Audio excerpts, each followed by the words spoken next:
Bago pa maaresto sa Pilipinas at iharap sa International Criminal Court, sinubukan umano ni dating Pangulong Rodrigo Duterte na mag-apply ng asylum sa China pero tinanggihan siya. Ayon po yan sa isang mapagkakatiwalaang source. Mapagkakatiwalaang source. Noong Enero pa lang, pinaghahandaan na raw ang plano para sa pag-aresto kay dating Pangulong Rodrigo Duterte. Ayon ito sa mapagkakatiwalaang source na nakakaalam tungkol sa tinaguriang Oplan Tugis.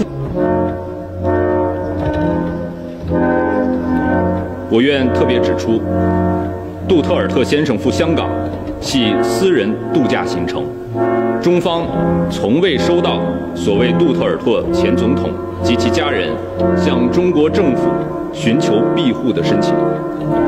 对于某些无中生有或别有用心的所谓知情人士透露，希望媒体朋友们认真甄别。 切勿轻信。 Ayon po yan sa isang mapagkakatiwalaang source.